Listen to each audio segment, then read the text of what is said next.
I first met Christopher Hitchens at the Edinburgh International Festival. We were doing a big event there, a big debate. I'd read his book, God is Not Great, How Religion Poisons Everything, and I expected the man to match the book. I mean, the book was a rant. We immediately hit it off, much to my surprise, much I think even to his surprise. And over the course of the next several years, friendship flourished.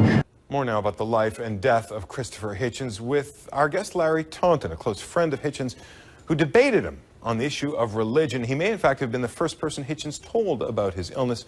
Joining us now via Skype from Birmingham, Alabama. Thanks so much for talking with us. You knew him, you talked about the big issues in life and beyond with him, you debated him.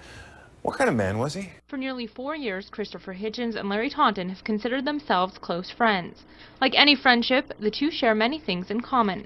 We both share a martial heritage. We both love literature. We love lively conversation. Christopher died in 2011. Now one of his closest friends, evangelical writer Larry Alex Taunton, joins us to discuss his new book, which is beautifully written, The Faith of Christopher Hitchens.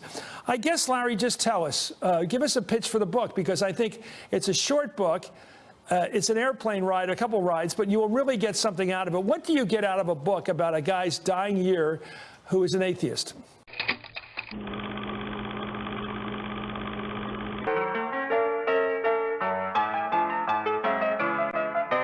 Christopher was, as he would refer to himself, a divided self. If Christopher Hitchens is a box you're trying to unlock, the tumblers don't line up with the atheist key. There were other things that matter to Christopher Hitchens more than his unbelief. And these are things that I explore in the book, and certainly explored with Christopher in conversation. Christopher Hitchens was a very complex man. He was very different publicly than he was privately. Christopher was a man of deep passions. That probably doesn't come as a surprise to people, but he was a man who had a real love of literature, strong loyalties, certainly strong opinions, but he was a man that I counted among my friends. But there's one thing that makes these two an unlikely pair, and it's the very thing that brought them together. It may sound a bit limiting or dogmatic, but it's the only way I know how to think. It's not a belief in itself, but I've never been able to persuade myself of any alternative.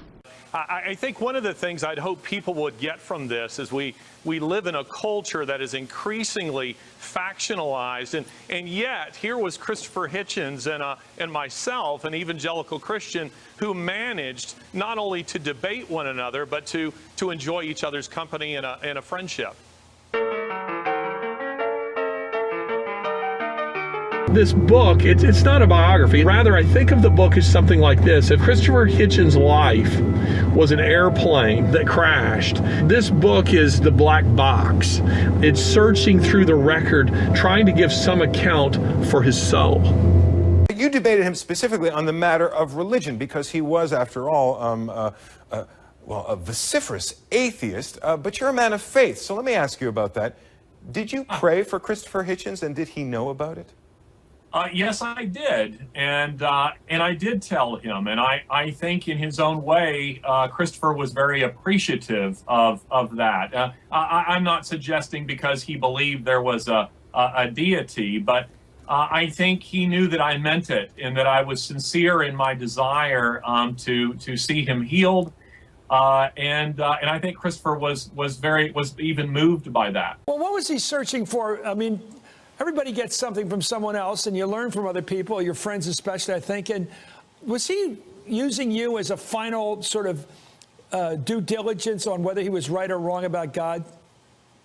You know, that's a good way of putting it, Chris. It's very interesting. Christopher, after his diagnosis with esophageal cancer, which he knew to be a death sentence, Christopher took 2 lengthy road trips with me. One from his home in D.C. to my home in Birmingham, Alabama, and another one a month later through Yellowstone National Park. And here he was. I mean, it's extraordinary, almost unbelievable. He has a Johnny Walker Scotch squeezed between his knees, his glasses perched on the end of his nose, and he's reading aloud from the Gospel of John as I'm driving through the Shenandoah Valley, and we're discussing the merits of that book. He was so prolific. The man wrote for so many publications. He wrote books. He appeared on television. And every time he appeared, he would be debating some point or another fast. The man was a rapier-like mind and trenchant. What was it like to debate against someone like that? Well, you know, listen, my experience wouldn't reflect everyone's experience. I always joke with people that my relationship with Christopher Hitchens was a little bit like Christian Bale with Russell Crowe in 3:10 to Yuma. It seemed like he gunned down everybody around me, but Christopher was always pretty gentle with me. I think that's in part because he knew that I meant him well and because I believed what I was saying. He could be a very savage debater.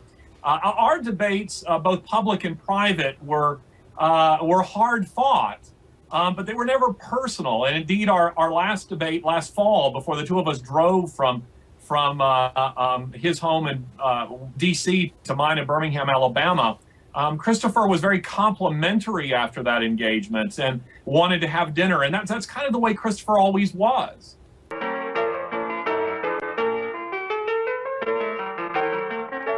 The alternative, Christianity. Christopher, a world-famous author, is an atheist. And Larry, he's dedicated his life to defending Christianity. I'm not about living in some sort of Christian bubble. I think that we're called to engage.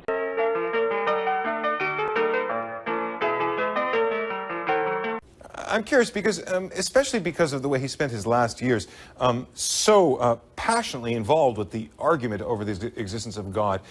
Is that how he's going to be remembered, as the most argumentative atheist of the English-speaking world, or did he contribute something more than that?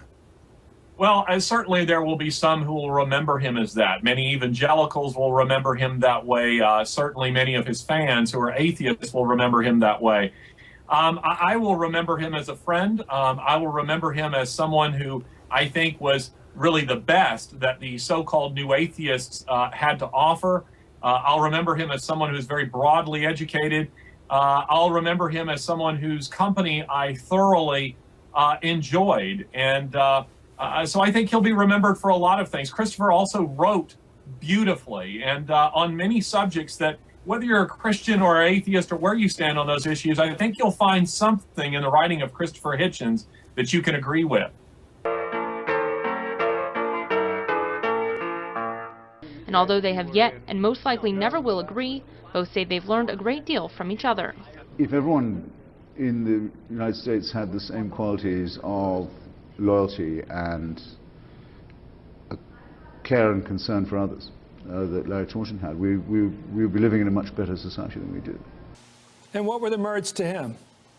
Well, you know, I think Christopher was genuinely trying to explore whether or not Christianity, at the end of the day, had real merits. I mean, this was a man who was staring eternity in the face, and who was contemplating, I think, a broader defection than the political one that he did in 2001. I believe that it's true, then I should be willing to subject it to some scrutiny, and I do believe that it's true. So, and I actually find that it's, you know, it's sharpening in some sense.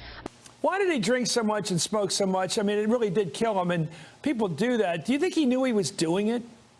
Yeah, I think he did, Chris. I mean, his father had died of esophageal cancer, and he knew that that was a result of smoking and drinking in tandem. All those nights at Timberlake's on Connecticut Avenue.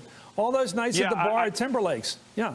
So the two of us got to know each other quite well, and after his diagnosis with esophageal cancer, we decided to take 2 road trips together. So we drove from his flat in D.C. to my home in Birmingham, Alabama, and as we're driving through the Shenandoah Valley, he's reading the Gospel of John and asking me questions about that book. The man was moving towards eternity. He knew that in the diagnosis of esophageal cancer, that this was a death sentence. Yeah, well, you know, he told me in short that he liked it. And he said that he really didn't expect to live as long as he did. If I was to tell Larry after our drive down through Shenandoah yesterday that the Jesus who is so real to him is in fact, or could be proved to be, only a fictitious person, it would have to ruin Comrade Taunton's day. To that I must confess that he is correct. It would ruin my life. I would say to Christopher what he has once said to me, and that is this: don't give up quite so easily.